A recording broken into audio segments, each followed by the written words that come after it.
Hello friends, welcome to our platform. कैसे हैं आप लोग? आशा करता हूं कि स्वस्थ होंगे। चलिए आज हम लोग देखते हैं 12 सितंबर के करंट अफेयर्स को। आशा करता हूं कि जितने भी करंट अफेयर्स की क्लासेस अभी तक हो गई होंगी, आप उससे संतुष्ट होंगे, क्लासेस को कर रहे होंगे और साथ ही साथ नोट्स भी अपने बना रहे होंगे। तो चलिए आइए स्टार्ट करते हैं आज की क्लास को। हम आज की क्लास में 12 सितंबर के जो है जो महत्वपूर्ण मुद्दे रहे हैं करंट अफेयर्स को लेकर, उनको हम चर्चा करेंगे इस सेशन में।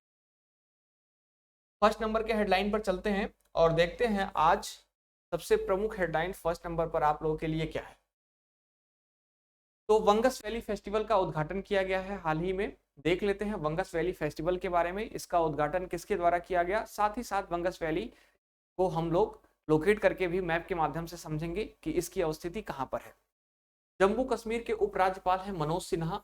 इन्होंने रविवार को बंगस वैली फेस्टिवल का उद्घाटन किया और यह उत्सव कुपवाड़ा जिले में बंगस घाटी में आयोजित किया गया था। कुपवाड़ा जिला है जम्मू एंड कश्मीर का और इसमें जो है घाटी है बंगस घाटी। तो यह जो बंगस वैली फेस्टिवल का उद्घाटन हुआ इसी घाटी में हुआ। उत्सव का जो उद्देश्य है, यह बंगस घाटी की ग्रामीण और साहसिक पर्यटन क्षमता को दुनिया के सामने लाना है। यह स्थानीय कारीगरों को पारंपरिक कला और शिल्प प्रदर्शित करने के लिए एक मंच भी प्रदान करता है। उत्सव जो यह उत्सव है बंगस वैली फेस्टिवल उत्सव। साथ ही साथ इसमें आप देखेंगे तो जो उपराज्यपाल हैं वहां के मनोज सिन्हा, इन्होंने कहा कि जम्मू कश्मीर का पर्यटन क्षेत्र जल्द ही केंद्र शासित प्रदेश के लिए विकास का इंजन बन जाएगा। ठीक है, तो आप ध्यान रखिएगा। अब आइए हम लोग थोड़ा सा देखते हैं बंगस वैली को। ठीक है, अगर बात करें हम बंगस वैली को तो श्रीनगर श्रीनगर आप जानते होंगे, श्रीनगर से यह लगभग 150 किलोमीटर की दूरी पर अवस्थित है। यहां पर इसका एग्जैक्ट लोकेशन आपको दिख रहा होगा मैप में। ठीक है, अगर बात करें तो आप ये कश्मीर का मैप है, आप देख पाएंगे तो यहां पर जो ये लाइन ड्रा की गई है, यहां पर यह लाइन आपकी लाइन ऑफ कंट्रोल है, LOC है। और लाइन ऑफ कंट्रोल से आप देखेंगे बहुत ही पास में अवस्थिति है किसकी, जो यह बंगस वैली है। ठीक है, यहाँ बंगस वैली की अगर हम बात करें तो यहाँ पर विभिन्न प्रकार की वनस्पतियां, जीव जंतु पाए जाते हैं। जैसे एग्जाम्पल के तौर पर हम देखें तो यहाँ पर जो हिरन है, मृग है, वह पाई जाती है, एक विशेष प्रकार की मृग। साथ ही साथ हिम तेंदुआ, उसके साथ साथ लोमड़ी, भालू आदि कई सारे जो है जीव जंतु वहां पर पाए जाते हैं। साथ ही साथ यहाँ पर फूलों की भी जो है बहुलता देखने को मिलती है, कई टाइप के फूल यहाँ पर मिलते हैं, कई प्रकार की जड़ी बूटियां औषधियां यहाँ पर मिलती हैं इस वैली में। तो बहुत ही जो है महत्वपूर्ण है यह वैली बंगस वैली। यह न्यूज में थी। न्यूज में क्यों थी? क्योंकि यहाँ पर एक फेस्टिवल का उद्घाटन किया गया था मनोज सिन्हा के द्वारा, जो वहां के उपराज्यपाल है। ठीक है, तो आज के लिए यह जो है आपके लिए बहुत इंपॉर्टेंट है, आप इसको ध्यान रखिएगा। आगे बढ़ते हैं, अगले हेडलाइन की तरफ चलते हैं दोस्तों।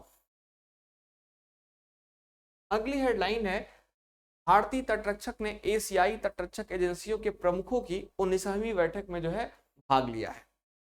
ठीक है, तो अब हम देखेंगे कि जो भारतीय तटरक्षक ने एशियाई तटरक्षक एजेंसियों के प्रमुख की 19वीं बैठक में भाग लिया, वह कहां पर लिया, साथ ही साथ उसका लोकेशन, जियोग्राफिकल लोकेशन आपके लिए जानना बेहद आवश्यक हो जाता है। क्योंकि जो PCS या UPSC के एग्जाम्स होते हैं, आप देखे होंगे कि उसमें अभी जो है फेवरेट एरिया रहा है लोकेशन वाइज ज्योग्राफी के क्वेश्चन पूछने का। ठीक है, तो अगर बात करें भारतीय तटरक्षक बल ने 5 से 8 सितंबर 2023 को इस्तांबुल, तुर्की शहर का नाम आपने सुना होगा, अभी उसको तुर्की कहा जाने लगा है। तो तुर्की के इस्तांबुल में यह जो है एशियाई तटरक्षक एजेंसियों के प्रमुखों की 19वीं बैठक हुई है और उसमें हमारे भारतीय तटरक्षक बल ने भी भाग लिया है। भारतीय तटरक्षक बल के महानिदेशक की अगर बात करें तो राकेश पाल ने जो है इसका नेतृत्व किया है, राकेश पाल इनका नाम है। और 4 सदस्यीय ICG प्रतिनिधिमंडल में बैठक के साथ जो है इन्होंने भाग लिया है। राकेश पाल की अगर बात करें तो यह भारतीय तटरक्षक बल के वर्तमान महानिदेशक हैं और यह जो है 19 जुलाई 2023 को 25वें महानिदेशक के रूप में पदभार को ग्रहण किया था। तो ध्यान रखिएगा भारतीय तटरक्षक बल के वर्तमान महानिदेशक के बारे में भी और साथ ही साथ यह जो बैठक हुई 19वीं, इसके बारे में भी। अब यहाँ पर बात आई है इस्तांबुल की, जो तुर्की का एक शहर है इस्तांबुल, बहुत ही फेमस शहर है यहाँ का। यहाँ पर आपको जो है इस्तांबुल शहर की लोकेशन जो है वह मैंने मैप के माध्यम से दर्शाने का प्रयास किया है। ठीक है, तो आप देखेंगे यहां पर आपका है sea of Marmara, sea of Marmara, और यहां पर है ब्लैक सी। थोड़ा सा बड़ा मैप आप देखेंगे तो इसमें और स्पष्ट हो पाएगा, यहाँ मैंने छोटा लगा दिया है थोड़ा सा स्पेस कम होने के नाते, लेकिन आप यहाँ पर मैं लिख दे रहा हूं तो आप देखेंगे ब्लैक सी और सी ऑफ मरमरा के बीच आप देखेंगे तो यह जो है प्रॉपर आपका है इस्तांबुल। ठीक है, साथ ही साथ यह जो है इस्तांबुल जो है यूरेशिया का एक अंतर महाद्वीपीय शहर है, यह आप ध्यान रखिएगा। और यहाँ पर एक जो है जल डमरू मध्य है जिसको बोलते हैं बोस्फोरस जल डमरू मध्य, यहाँ पर आप देख पा रहे होंगे अगर थोड़ा सा स्पष्ट हो पा रहा होगा तो। ठीक है, तो ध्यान रखिएगा इस्तांबुल के बारे में। साथ ही साथ जो है भारतीय तटरक्षा ने एशियाई तटरक्षक एजेंसियों के साथ जो बैठक की है 19वीं बैठक, इसके बारे में। आगे बढ़ते हैं दोस्तों अगले हेडलाइन की तरफ जो आप लोगों के लिए इंपॉर्टेंट हो सकता है। राष्ट्रीय वन शहीद दिवस अभी मनाया गया है, आइए देख लेते हैं इसके बारे में। तो राष्ट्रीय वन शहीद दिवस को भारत ने 11 सितंबर को मनाया है, 11 सितंबर को मनाया है राष्ट्रीय वन शहीद दिवस। यह दिन उन वीरों को याद करने का अवसर है जिन्होंने अपने जीवन की कड़ियों में वनों और वन्य जीवों की सुरक्षा के लिए जोखिम उठाया है, और जोखिम के साथ साथ अपने जीवन को भी कई लोगों ने अर्पित कर दिया है। ठीक है, तो ऐसे लोगों की शहादत के लिए, ऐसे लोगों के काम के लिए हम लोग राष्ट्रीय वन शहीद दिवस मनाते हैं। राष्ट्रीय वन शहीद दिवस महत्वपूर्ण है क्योंकि यह उन वन गार्ड, रेंजर्स और अन्य कर्मचारियों के बलिदान को मान्यता और सम्मानित करता है जिन्होंने अपने ड्यूटी के दौरान अपने उस क्षेत्र में अपनी जान गंवाई जहां वह वन संरक्षण के महत्व को, वन संरक्षण को जो है काफी महत्व देते हैं और वन संरक्षण के जो है लिए काम करते हैं। ठीक है, तो ऐसे जो गार्ड या रेंजर्स रहे, कर्मचारी रहे जिन्होंने बलिदान दिया है, वन संरक्षण को जो है ध्यान में रखते हुए अपने जान की कुर्बानी दे दी है, तो उनकी याद में उनको जो है सम्मानित करने के लिए हर साल हम राष्ट्रीय वन शहीद दिवस मनाते हैं। एक बहुत इंटरेस्टिंग स्टोरी है राष्ट्रीय वन शहीद दिवस के बारे में, आपसे साझा करना चाहूंगा। राष्ट्रीय वन शहीद दिवस क्यों मनाया जाने लगा, इसके पीछे का जो है एक बहुत ऑथेंटिक कारण है, इसके बारे में हम लोग डिस्कस करते हैं। एक्चुअली यह डे जो है 2013 से अभी मनाया जा रहा है, सन 2013 से मनाया जा रहा है। आप जानते होंगे एक मारवाड़ी साम्राज्य था हजरली जो है, जो कि गुजरात के आसपास में था, और वहां पर एक नरसंहार हुआ था। ठीक है, वह नरसंहार जो हुआ क्यों हुआ, उसके पीछे का कारण क्या था, तो मैं उसको चर्चा आपसे करना चाहूंगा। एक्चुअली हुआ क्या था, वहां पर एक महिला थी जिनका नाम था अमृता देवी। ठीक है, अमृता देवी बिश्नोई, और उस टाइम जो राजस्थान के महाराज थे, यह बात है 1970 की। ठीक है, 1970 की बात है। वहां पर जो महाराज थे या जो जो राजा थे उनका नाम था अभय सिंह। ठीक है, अभय सिंह जो राजा थे उन्होंने अपने कुछ जो है सैनिकों को भेजा, एक विशेष प्रकार की जो वहां पर लकड़ी पाई जाती थी, लकड़ी नहीं पेड़ था वह। ठीक है, एक पेड़ पाया जाता था विशेष प्रकार का, उसको काटने के लिए। ठीक है, किसका पेड़ था, तो वह था खेजड़ी का पेड़। राजस्थान से जो लोग बिलोंग करते होंगे वह खेजड़ी को जानते होंगे। ठीक है, उत्तर प्रदेश और बिहार में कई जगह यह पेड़ आपको जो है पूजा स्थलों पर लगा हुआ मिल जाएगा, जो खेजड़ी का पेड़ है। ठीक है, इसको समी के नाम से जो है हम लोग जानते हैं उत्तर प्रदेश और अन्य राज्यों में भी। तो जो खेजड़ी का पेड़ था वो बहुत मजबूत होता था, उसकी छाल जो है लोग वहां पर खाते थे। राजस्थान में आपको पता होगा कि वहां पर पानी की अल्पत्ता है, तो गर्मियों के मौसम में इसकी छाल को वह लोग खाते भी थे। 1970 की बात है, अभय सिंह जो वहां के महाराजा थे उन्होंने खेजड़ी पेड़ को जो है काटने के लिए कुछ अपने सैनिकों को भेजा। कहां पर, जो मारवाड़ी साम्राज्य था खजरली। ठीक है, वहां पर जब ये लोग गए तो पेड़ काटने लगे, तो वहां पर एक महिला थी जिनका नाम था अमृता देवी बिश्नोई। अमृता देवी बिश्नोई जो है मना करने लगी कि पेड़ को मत काटिए, और जो है यह हमें जीवन प्रदान करता है, हमें जो है बहुत सुख सुविधाएं देता है, इसके छांव में हम लोग रहते हैं। तो सैनिक माने नहीं, उसको काट दिए पूरे पेड़ों को।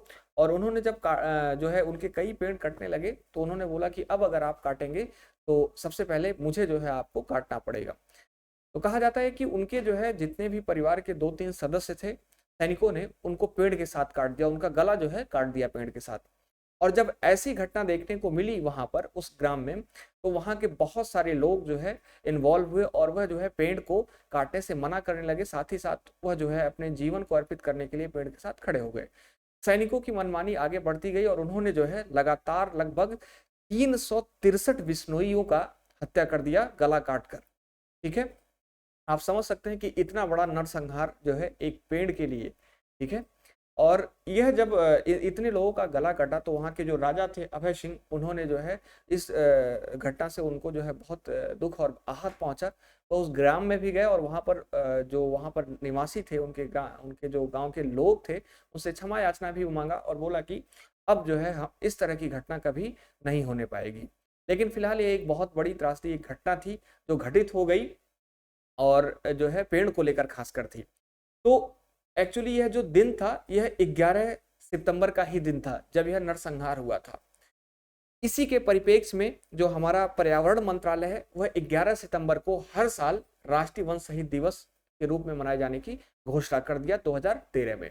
तो ध्यान रखिएगा, बहुत इंटरेस्टिंग स्टोरी मैंने आपको बताई राष्ट्रीय वन शहीद दिवस के बारे में। शायद आप लोगों में से बहुत सारे लोग जानते भी होंगे, अगर नहीं जानते हैं तो आप समझिएगा और इसको सेलिब्रेट करिएगा। आगे बढ़ते हैं हम लोग, अगले जो है हेडलाइन पर चलते हैं।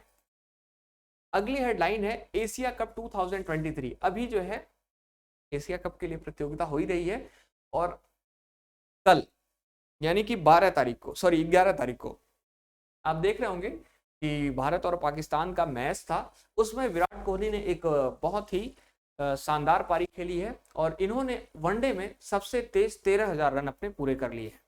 ठीक है, तो ध्यान रखिएगा 2023 एशिया कप में पाकिस्तान के खिलाफ मैच के दौरान विराट कोहली ने अपने 13,000 सबसे तेज 13,000 रन बनाने का रिकॉर्ड बनाया है और उन्होंने 267 पारियों में यह उपलब्धि हासिल की है। सचिन तेंदुलकर ने 321 पारियों में 21 पारियों के रिकॉर्ड को तोड़ दिया था। कोहली के नाम वनडे में सबसे तेज 8,000, 9,000, 10,000, 11,000 और 12,000 रन बनाने का रिकॉर्ड भी शामिल है। ध्यान रखिएगा, अगर बात करें ओवरऑल वनडे में रन बनाने वाले जो टॉप 5 क्रिकेटर हैं वर्ल्ड वाइड, यहाँ पर आपको दर्शाए गए हैं।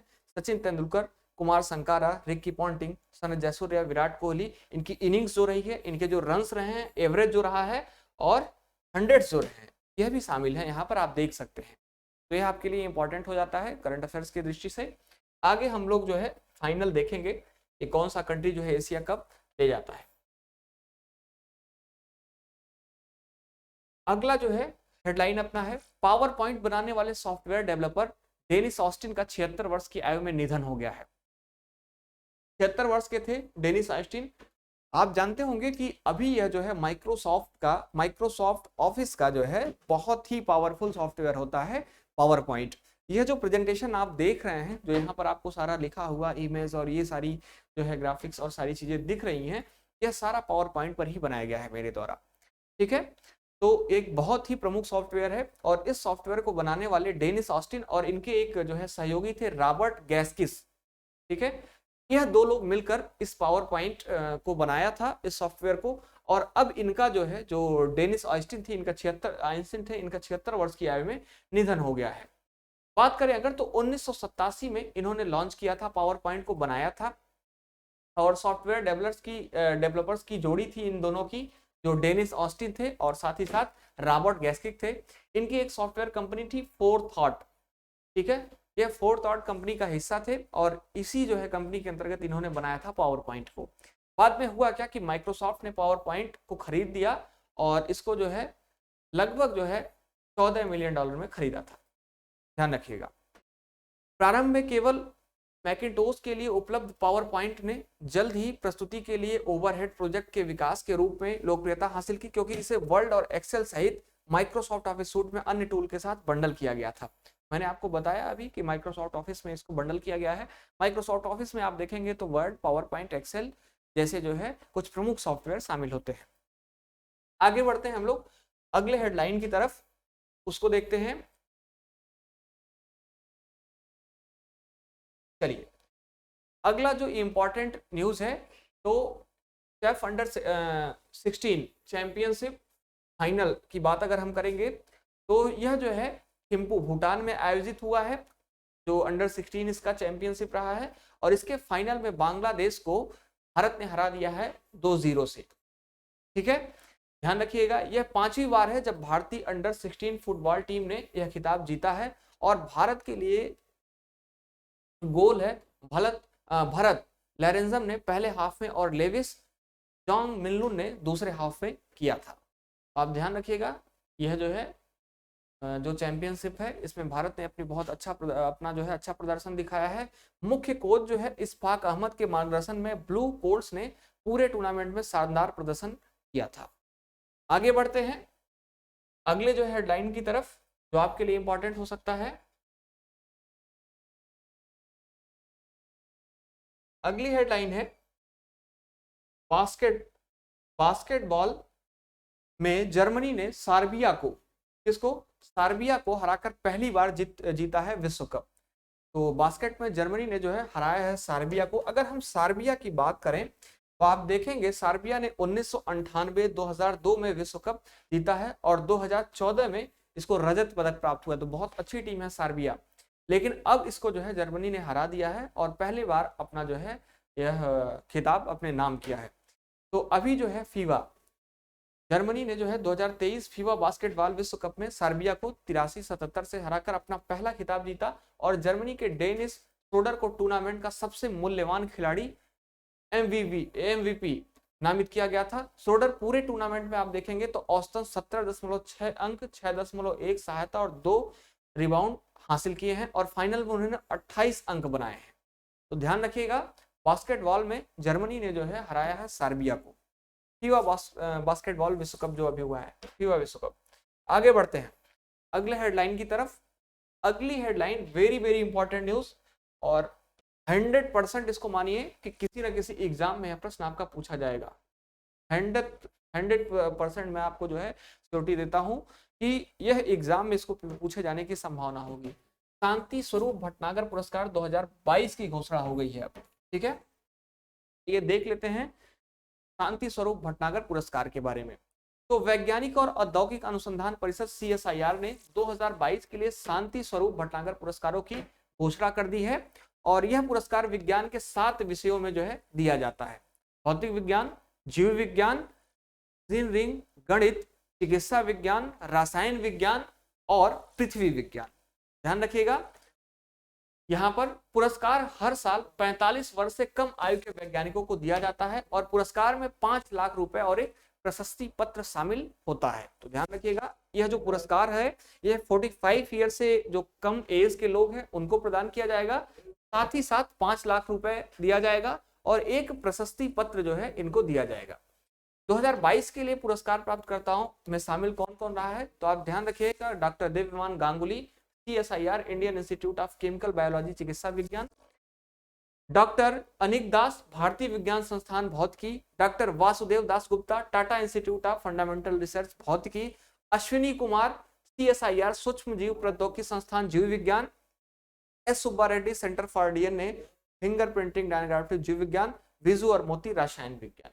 ठीक है, तो आप देखेंगे कि 1, 2, 3, 4, 5 और 6 यहाँ पर 6 लोगों का नाम शामिल है जिनको जो है यह पुरस्कार दिया गया है। ठीक है, सॉरी 5 लोगों का होगा, 1, 2, 3, 4 और 5 लोगों का नाम है।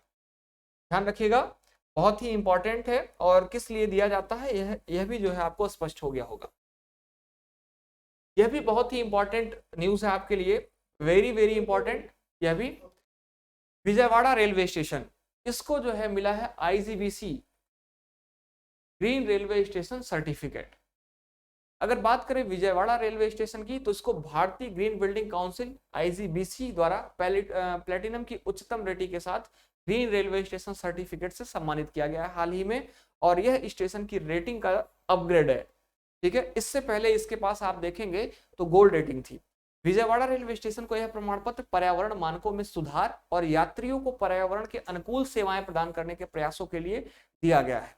जो रेलवे स्टेशन या जो है जगह पर्यावरण मानकों में सुधार को देखते हुए और वहाँ के लोगों, वहाँ के एनवायरनमेंट के अनुकूल जो है सेवा प्रदान करता है, ऐसा प्रयास करता है, उसको जो है अवार्ड दिया जाता है। विजयवाड़ा रेलवे स्टेशन को मार्च 2019 में अगर हम देखें तो CIEI IGBC से गोल्ड रेटिंग के साथ ग्रीन रेलवे स्टेशन के रूप में प्रमाणित किया गया था, मैंने आपको बताया अभी। और 2017 में QCI द्वारा आयोजित स्वच्छता सर्वेक्षण में लगातार 3 वर्षों तक चौथी रैंकिंग पर यह रहा है। तो ध्यान रखिएगा, विजयवाड़ा रेलवे स्टेशन, विजयवाड़ा कहां पर है आप यह बताएंगे कमेंट बॉक्स में लिखकर। अगला हेडलाइन जो आप लोगों के लिए है बहुत ही इंपॉर्टेंट, दक्षिण सहयोग के लिए संयुक्त राष्ट्र दिवस 2023। अगर बात करें तो दक्षिण सहयोग के लिए संयुक्त राष्ट्र दिवस हर साल 12 सितंबर को मनाया जाता है, यानी कि आज के दिन ही। और यह दिन हाल के वर्षों में दक्षिण में क्षेत्रों और देशों द्वारा किए गए राजनीतिक, सामाजिक और आर्थिक विकास का जश्न मनाता है। क्या है दक्षिण सहयोग, इसको देख लेते हैं। साउथ साउथ कोऑपरेशन क्या है, तो मूल रूप से दक्षिण सहयोग वैश्विक दक्षिण यानी कि ग्लोबल साउथ में विकासशील देशों के बीच एक तकनीकी सहयोग को संदर्भित करता है। ग्लोबल साउथ के देशों के बीच तकनीकी सहयोग राजनैतिक संवाद की मदद से राष्ट्रों के बीच राजनयिक और अंतर्राष्ट्रीय वार्ता शक्ति को मजबूत करने के एक अग्रणी प्रयास के रूप में शुरू किया गया था। और दक्षिण सहयोगी विकासशील देशों को ज्ञान, विशेषज्ञता, कौशल और संसाधनों को साझा करने में मदद करता है ताकि उनके विकास लक्ष्यों को ठोस प्रयासों से पूरा किया जाए। जो इनका सस्टेनेबल गोल्स है उसको जो है ठोस प्रयासों के माध्यम से पूरा किया जाए। यह जो है रीजन रहा है इसका जो है दक्षिण सहयोग का, साउथ साउथ कोऑपरेशन का। तो ध्यान रखिएगा इसको भी, यह भी आज न्यूज में था। इतनी जो हेडलाइंस थी आज के लिए, जो अभी तक हमने टोटल देखा लगभग 10 या 11 हेडलाइंस हमने देखा है। और इतने जो है इंपॉर्टेंट है, 10 ही देखा है हमने, 10 हेडलाइन को देखा है। 10 हेडलाइन आपके लिए आज की जो महत्वपूर्ण थी वह यहाँ पर शामिल कर दी गई हैं। और आप इसको अच्छे से एक बार अगर और आवश्यकता हो तो पढ़ सकते हैं। साथ ही साथ इसका रिवीजन बहुत आवश्यक है। रिवीजन के लिए आपको कुछ नहीं, यहाँ पर एक नंबर मैं दे रहा हूँ, यह पीडीएफ आप प्राप्त कर लीजिए। जो लोग अभी नए बच्चे देख रहे हैं, पुराने बच्चे तो मैसेज करके पीडीएफ मुझसे प्राप्त कर रहे हैं। नए बच्चों के लिए एक नंबर है 8130502762। इस नंबर पर आप कॉल या मैसेज, पॉसिबिलिटी ज़्यादा यह जो है ठीक रहेगी मेरे लिए कि आप जो है इस पर व्हाट्सएप मैसेज करिएगा। व्हाट्सएप मैसेज करिएगा कि सर इसका जो है जो डेली करंट अफेयर्स का पीडीएफ है वह हमको दे दिया जाए, तो आपको यह जो है रिप्लाई में दे दिया जाएगा। साथ ही साथ आपको एक ग्रुप में जोड़ दिया जाएगा जिससे डेली जो है रिवीजन के लिए आपको पीडीएफ वहां पर प्राप्त हो सके, बार बार आपको मांगना ना पड़े। ठीक है, तो आशा करता हूं आज की क्लास में जो चीजें आपको बताई गई सारा समझ में आया होगा और एक एक चीजों को आपने ध्यानपूर्वक पढ़ लिया होगा। इतना सफिशियंट है आज के करंट अफेयर्स के लिए। हम मिलते हैं कल की क्लास में, जो 13 सितंबर को आपकी क्लास होगी करंट अफेयर्स की। और जो भी आज और कल के कंपाइल, जो आज जब मैं लेक्चर रिकॉर्ड कर रहा हूँ उसके बाद के जो मुद्दे होंगे उनको, और खासकर जो कल के मुद्दे होंगे शाम तक के, उनको हम कंपाइल करके 13 सितंबर के करंट अफेयर्स में पढ़ेंगे। ठीक है, बाकी अगर कोई आपका डाउट हो, कोई क्वेरी हो, तो नंबर मैंने लिखा है, इस पर आप व्हाट्सएप मैसेज के माध्यम से पूछ सकते हैं। साथ ही साथ अन्य किसी भी प्रकार की जानकारी के लिए आप हमारे डिस्क्रिप्शन बॉक्स में हमारा एप्लीकेशन का लिंक दिया गया है, वहाँ पर भी जो है आप जुड़ सकते हैं। और अगर इंस्टीट्यूट से कोई आपको मदद चाहिए किसी भी कोई सब्जेक्ट में, तो चलिए आज के लिए इतना ही। मिलते हैं हम लोग कल की क्लास में। Thank you so much.